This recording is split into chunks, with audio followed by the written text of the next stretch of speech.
Chapter 20. I shall live forever and ever and ever. But they were obliged to wait more than a week, because first there came some very windy days, and then Colin was threatened with a cold, which, two things happening one after the other, would no doubt have thrown him into a rage. But that there was so much careful and mysterious planning to do, and almost every day Dickon came in, if only for a few minutes, to talk about what was happening on the moor and in the lanes and hedges and on the borders of streams. The things he had to tell about otters and badgers and water rats' houses, not to mention birds' nests and field mice and their burrows, were enough to make you almost tremble with excitement when you heard all the intimate details from an animal charmer, and realized with what thrilling eagerness and anxiety the whole busy underworld was working. "They're same as us," said Dickon, "only they have to build their homes every year. And it keeps 'em so busy they fair scuffle to get 'em done." The most absorbing thing, however, was the preparations to be made before Colin could be transported with sufficient secrecy to the garden. No one must see the chair carriage and Dickon and Mary after they turned a certain corner of the shrubbery and entered upon the walk outside the ivied walls. As each day passed, Colin had become more and more fixed in his feeling that the mystery surrounding the garden was one of its greatest charms. Nothing must spoil that. No one must ever suspect that they had a secret. People must think that he was simply going out with Mary and Dickon because he liked them and did not object to their looking at him. They had long and quite delightful talks about their route. They would go up this path and down that one and cross the other and go round among the fountain flower beds, as if they were looking at the bedding out plants the head gardener, Mr. Roach, had been having arranged. That would seem such a rational thing to do that no one would think it at all mysterious. It was almost as serious and elaborately thought out as the plans of march made by great generals in time of war. Rumors of the new and curious things which were occurring in the invalids' apartments had of course filtered through the servants' hall into the stable yards and out among the gardeners. Notwithstanding this, Mr. Roach was startled one day when he received orders from Master Colin's room, to the effect that he must report himself in the apartment no outsider had ever seen, as the invalid himself desired to speak to him. "Well, well," he said to himself as he hurriedly changed his coat. "What's to do now? His Royal Highness that wasn't to be looked at calling up a man he's never set eyes on." Mr. Roach was not without curiosity. He had never caught even a glimpse of the boy, and had heard a dozen exaggerated stories about his uncanny looks and ways and his insane tempers. The thing he had heard oftenest was that he might die at any moment, and there had been numerous fanciful descriptions of a humped back and helpless limbs given by people who had never seen him. "Things are changing in this house, Mr. Roach," said Mrs. Medlock, as she led him up the back staircase to the corridor onto which opened the hitherto mysterious chamber. "Let's hope they're changing for the better, Mrs. Medlock," he answered. "They couldn't well change for the worse," she continued. "And queer as it all is, there's them as finds their duties made a lot easier to stand up under. Don't you be surprised, Mr. Roach, if you find yourself in the middle of a menagerie and Martha Sowerby's Dickon more at home than you or me could ever be." There really was a sort of magic about Dickon, as Mary always privately believed. When Mr. Roach heard his name, he smiled quite leniently. "He'd be at home in Buckingham Palace or at the bottom of a coal mine," he said. "And yet it's not impudence either. He's just fine as that lad." It was perhaps well he had been prepared, or he might have been startled.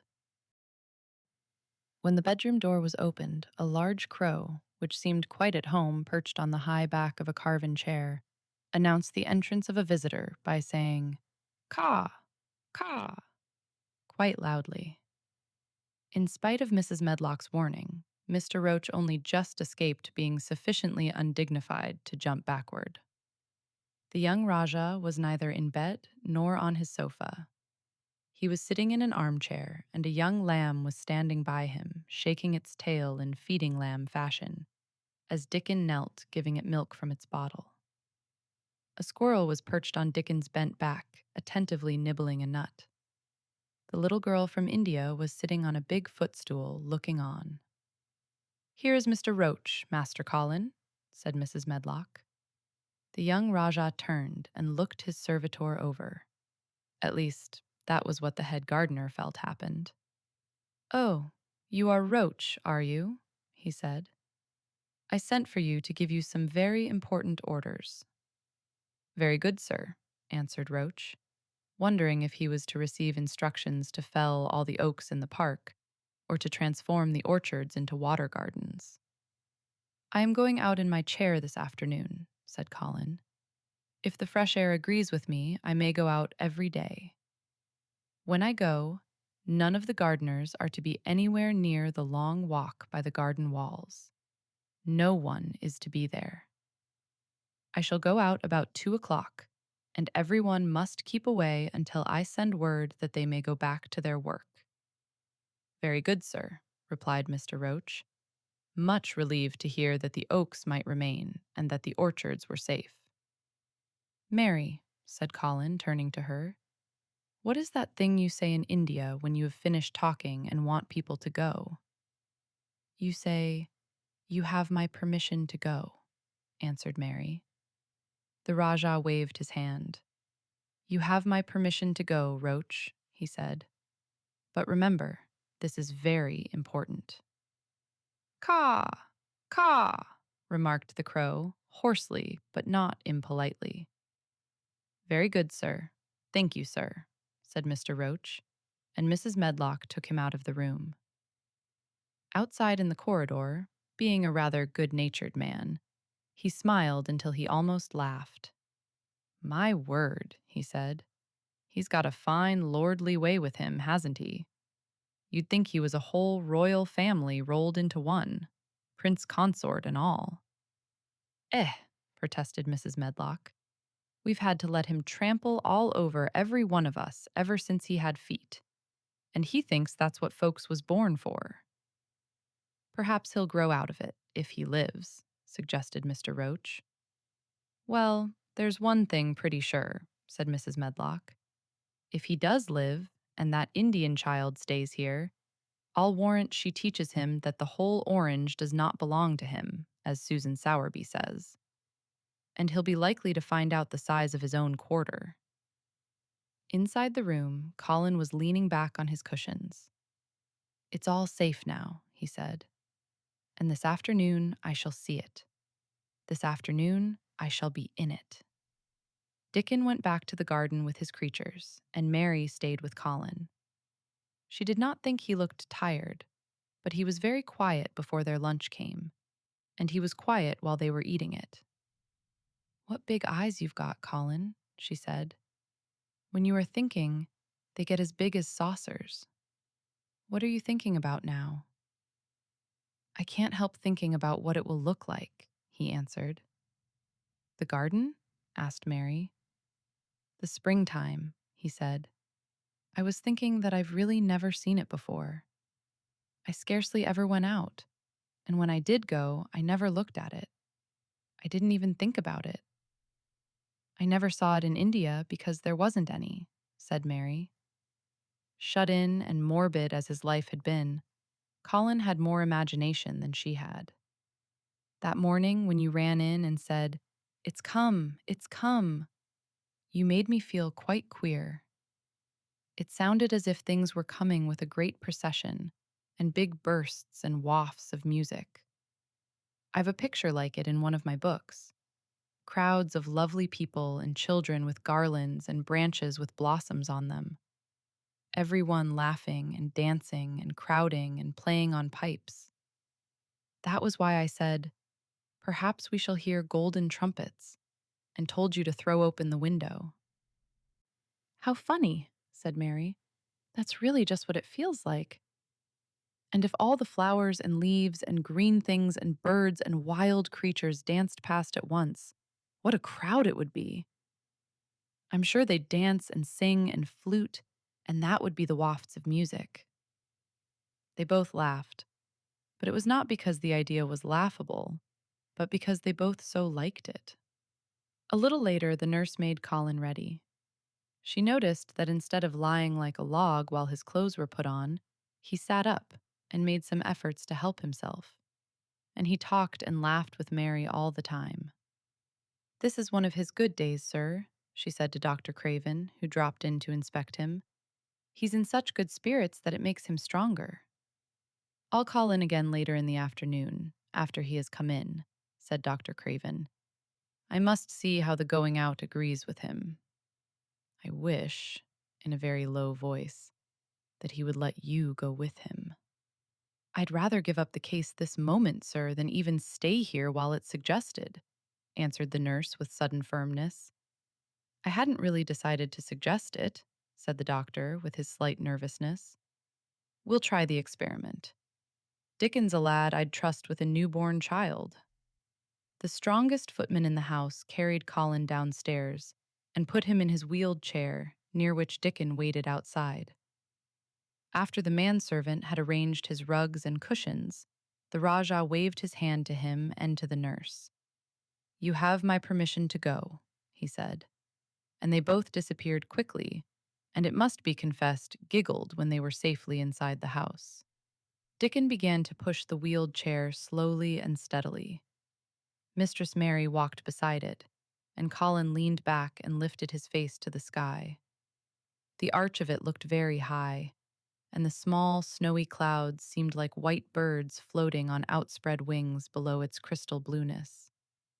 The wind swept in soft, big breaths down from the moor, and was strange with a wild, clear, scented sweetness.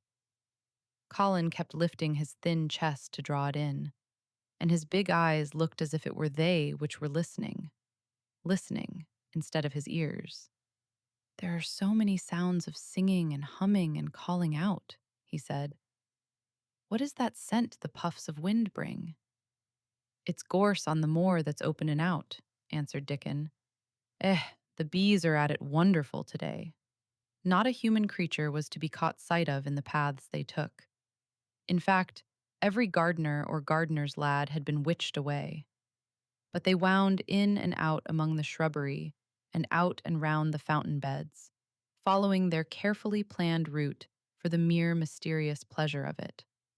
But when at last they turned into the long walk by the ivied walls, the excited sense of an approaching thrill made them, for some curious reason they could not have explained, begin to speak in whispers.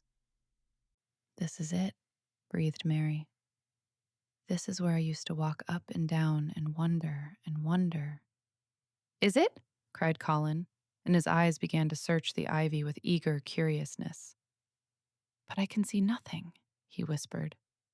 "There is no door." "That's what I thought," said Mary.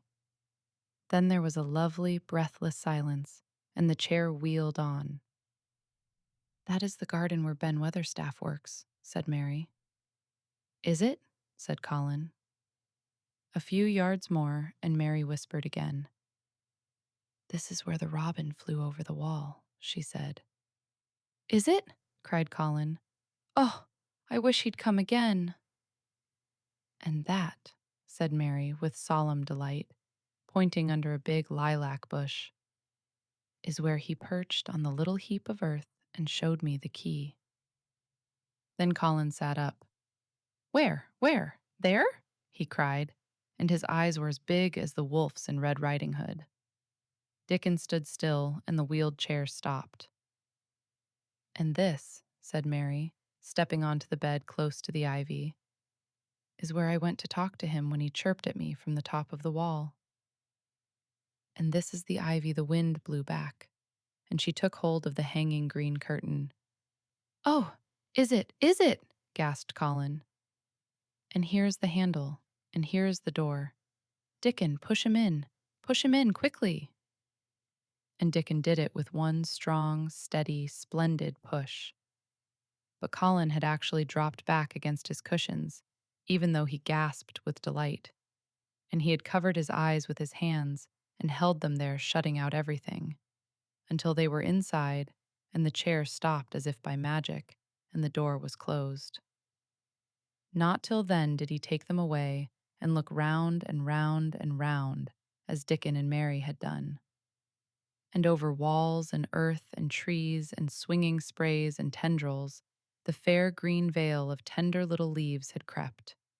And in the grass under the trees, and the gray urns in the alcoves, and here and there everywhere, were touches or splashes of gold and purple and white. And the trees were showing pink and snow above his head, and there were fluttering of wings, and faint sweet pipes, and humming, and scents and scents. And the sun fell warm upon his face, like a hand with a lovely touch. And in wonder, Mary and Dickon stood and stared at him. He looked so strange and different because a pink glow of color had actually crept all over him, ivory face and neck and hands and all. "I shall get well! I shall get well!" he cried out. "Mary, Dickon, I shall get well, and I shall live for ever and ever and ever." Chapter 21. Ben Weatherstaff. One of the strange things about living in the world is that it is only now and then one is quite sure one is going to live for ever and ever and ever. One knows it sometimes when one gets up at the tender, solemn dawn time and goes out and stands alone and throws one's head far back and looks up and watches the pale sky slowly changing and flushing and marvelous unknown things happening, until the east almost makes one cry out and one's heart stands still at the strange, unchanging majesty of the rising of the sun, which has been happening every morning for thousands and thousands and thousands of years. One knows it then for a moment or so, and one knows it sometimes when one stands by oneself in a wood at sunset, and the mysterious, deep gold stillness slanting through and under the branches seems to be saying slowly, again and again, something one cannot quite hear, however much one tries. Then sometimes the immense quiet of the dark blue at night, with millions of stars waiting and watching, makes one sure. And sometimes a sound of far-off music makes it true, and sometimes a look in someone's eyes. And it was like that with Colin when he first saw and heard and felt the springtime inside the 4 high walls of a hidden garden.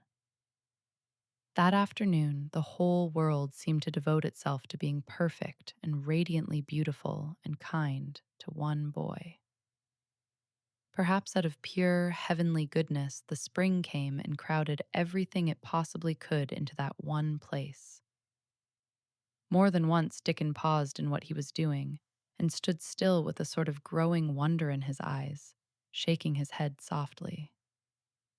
It is gradely," he said. "I'm 12, going on 13, and there's a lot of afternoons in 13 years, but seems to me like I never seed one as gradely as this year."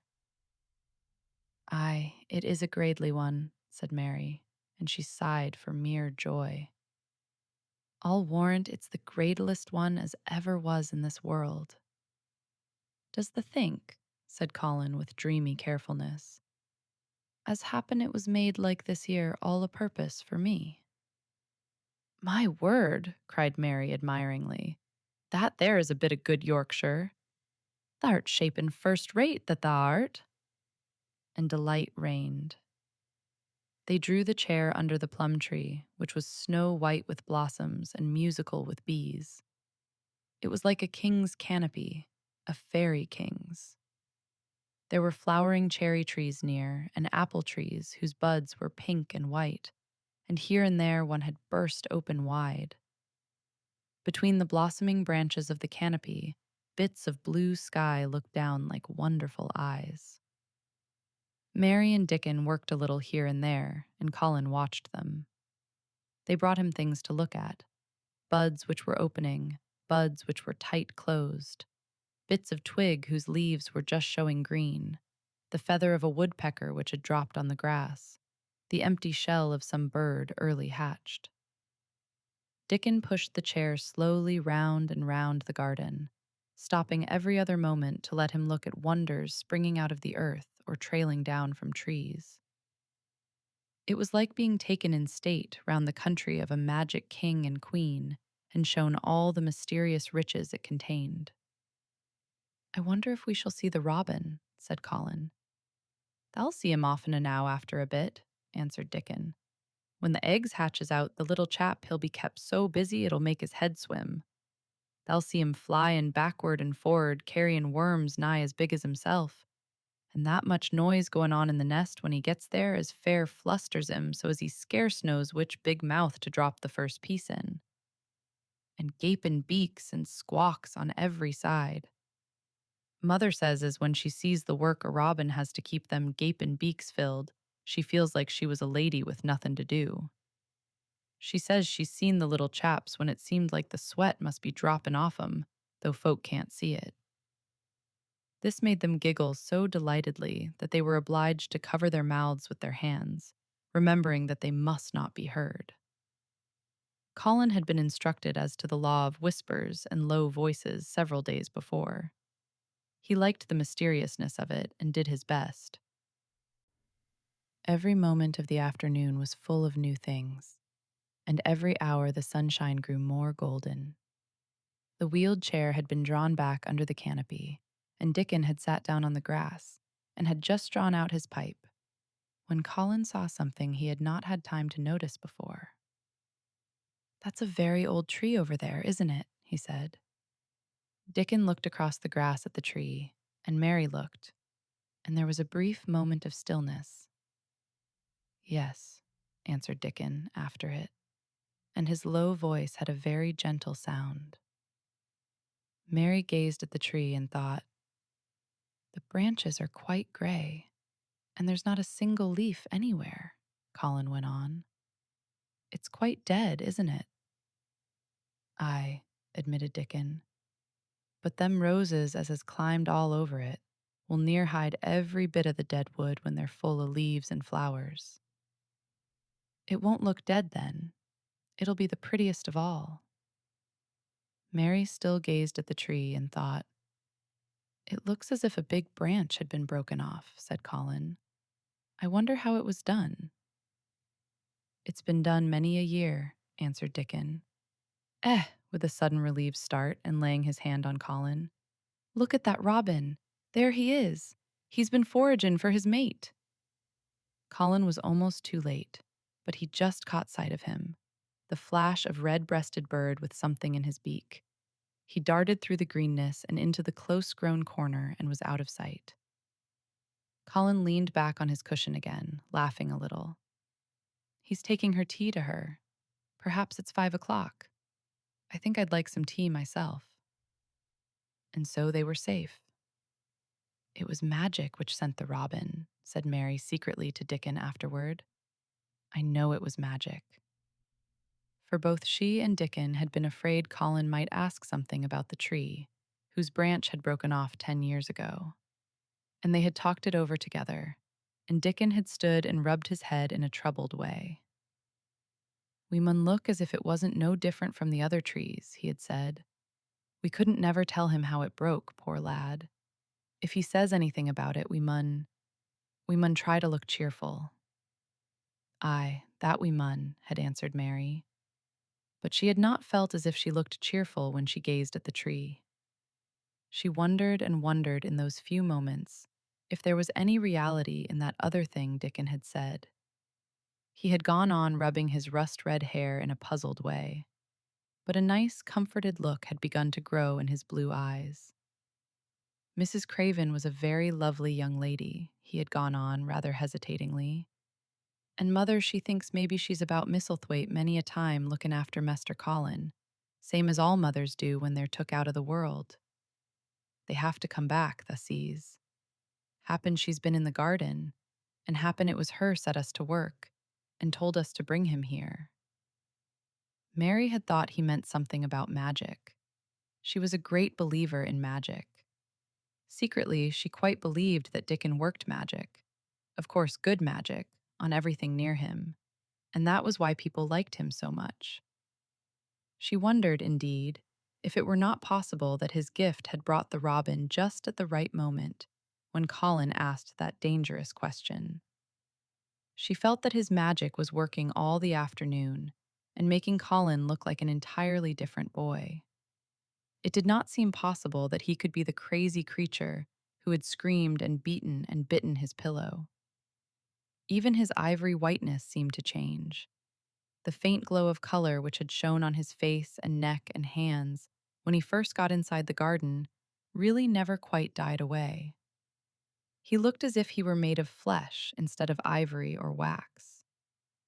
They saw the robin carry food to his mate 2 or 3 times, and it was so suggestive of afternoon tea that Colin felt they must have some. "Go and make one of the men servants bring some in a basket to the rhododendron walk," he said, "and then you and Dickon can bring it here." It was an agreeable idea, easily carried out. And when the white cloth was spread upon the grass, with hot tea and buttered toast and crumpets, a delightfully hungry meal was eaten. And several birds on domestic errands paused to inquire what was going on, and were led into investigating crumbs with great activity. Nut and Shell whisked up trees with pieces of cake, and Soot took the entire half of a buttered crumpet into a corner and pecked at and examined and turned it over and made hoarse remarks about it until he decided to swallow it all joyfully in one gulp. The afternoon was dragging toward its mellow hour.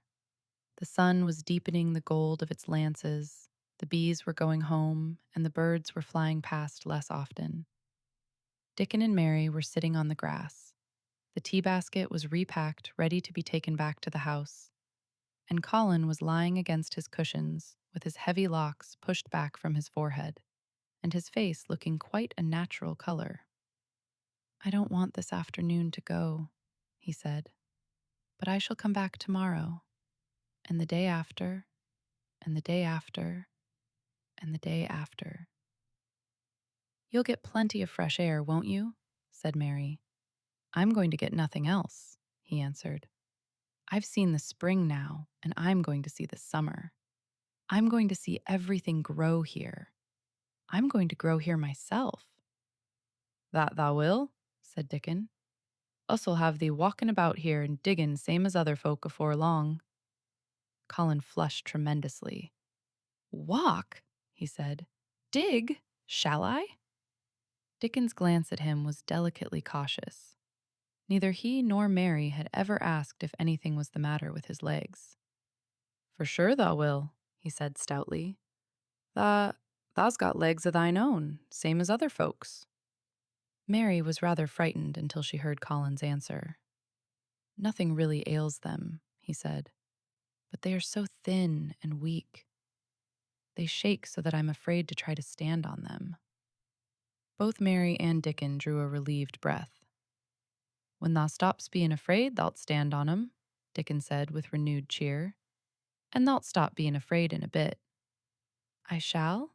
said Colin, and he lay still as if he were wondering about things. They were really very quiet for a little while. The sun was dropping lower. It was that hour when everything stills itself, and they really had had a busy and exciting afternoon. Colin looked as if he were resting luxuriously. Even the creatures had ceased moving about and had drawn together and were resting near them. Soot had perched on a low branch and drawn up one leg and dropped the gray film drowsily over his eyes.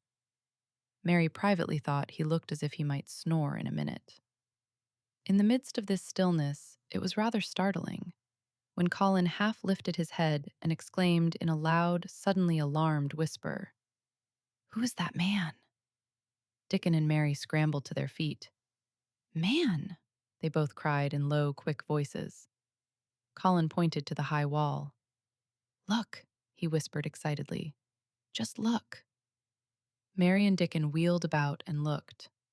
There was Ben Weatherstaff's indignant face glaring at them over the wall from the top of a ladder. He actually shook his fist at Mary.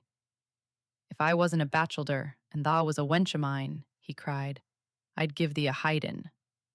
He mounted another step threateningly, as if it were his energetic intention to jump down and deal with her. But as she came toward him, he evidently thought better of it and stood on the top step of his ladder, shaking his fist down at her. "I never thought much o' thee," he harangued.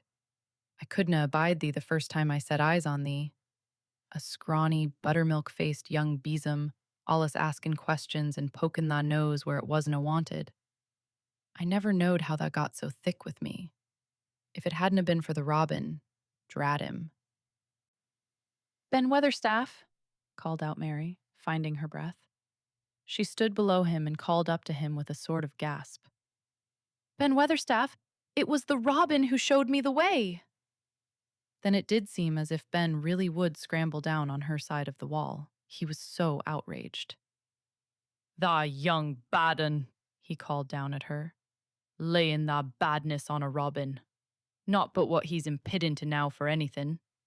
Him showing thee the way. Him. Eh, thy young nowt." She could see his next words burst out because he was overpowered by curiosity. "However I this world did thou get in?" "It was the robin who showed me the way," she protested obstinately. "He didn't know he was doing it, but he did. And I can't tell you from here while you're shaking your fist at me." He stopped shaking his fist very suddenly at that very moment, and his jaw actually dropped as he stared over her head at something he saw coming over the grass toward him. At the first sound of his torrent of words, Colin had been so surprised that he had only sat up and listened as if he were spellbound. But in the midst of it, he had recovered himself and beckoned imperiously to Dickon. "Wheel me over there," he commanded. "Wheel me quite close and stop right in front of him." And this, if you please, this is what Ben Weatherstaff beheld, and which made his jaw drop. A wheeled chair with luxurious cushions and robes which came toward him, looking rather like some sort of state coach, because a young Rajah leaned back in it with royal command in his great black-rimmed eyes, and a thin white hand extended haughtily toward him, and it stopped right under Ben Weatherstaff's nose. It was really no wonder his mouth dropped open. "Do you know who I am?" demanded the Rajah. How Ben Weatherstaff stared. His red, old eyes fixed themselves on what was before him as if he were seeing a ghost. He gazed and gulped a lump down his throat and did not say a word. "Do you know who I am?" demanded Colin, still more imperiously. "Answer." Ben Weatherstaff put his gnarled hand up and passed it over his eyes and over his forehead. And then he did answer in a queer, shaky voice. "Who thou art," he said. "Aye, that I do, with a mother's eyes staring at me out of thy face. Lord knows how thou come here. But thou'rt the poor cripple." Colin forgot that he had ever had a back. His face flushed scarlet, and he sat bolt upright. "I'm not a cripple," he cried out furiously. "I'm not." "He's not," cried Mary, almost shouting up the wall in her fierce indignation. "He's not got a lump as big as a pin. I looked and there was none there, not one." Ben Weatherstaff passed his hand over his forehead again and gazed as if he could never gaze enough. His hand shook, and his mouth shook, and his voice shook. He was an ignorant old man and a tactless old man, and he could only remember the things he had heard. "Tha hasn't got a crooked back?" he said hoarsely. "No," shouted Colin. "Tha hasn't got crooked legs?" quavered Ben, more hoarsely yet. It was too much. The strength which Colin usually threw into his tantrums rushed through him now in a new way. Never yet had he been accused of crooked legs, even in whispers, and the perfectly simple belief in their existence which was revealed by Ben Weatherstaff's voice was more than Rajah flesh and blood could endure. His anger and insulted pride made him forget everything but this one moment, and filled him with a power he had never known before, an almost unnatural strength. "Come here," he shouted to Dickon, and he actually began to tear the coverings off his lower limbs and disentangle himself. Come here! Come here, this minute! Dickon was by his side in a second. Mary caught her breath in a short gasp and felt herself turn pale. He can do it! He can do it! He can do it! He can! She gabbled over to herself under her breath as fast as ever she could. There was a brief, fierce scramble. The rugs were tossed onto the ground. Dickon held Colin's arm. The thin legs were out. The thin feet were on the grass. Colin was standing upright, as straight as an arrow and looking strangely tall, his head thrown back and his strange eyes flashing lightning. "Look at me!" he flung up at Ben Weatherstaff. "Just look at me, you! Just look at me!" "He's as straight as I am," cried Dickon. "He's as straight as any lad o' Yorkshire." What Ben Weatherstaff did, Mary thought queer beyond measure. He choked and gulped, and suddenly tears ran down his weather-wrinkled cheeks as he struck his old hands together. "Ugh!" he burst forth.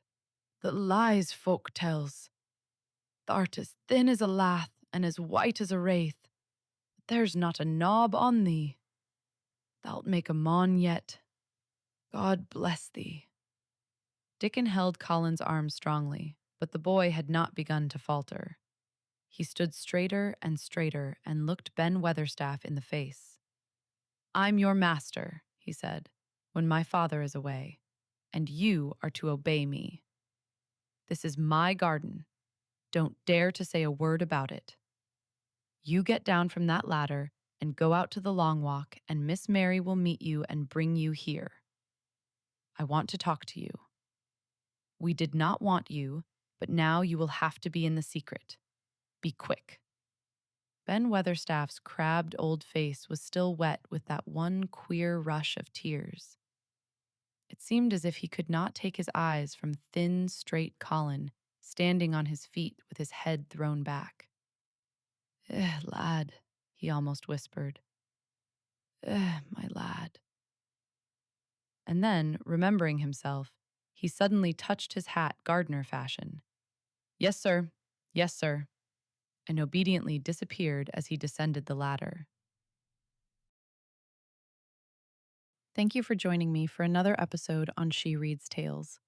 In today's chapters, we witnessed just how far Mary, Colin, and Dickon have come. Their courage, friendship, and shared determination continue to transform not only the secret garden, but the lives of everyone connected to it.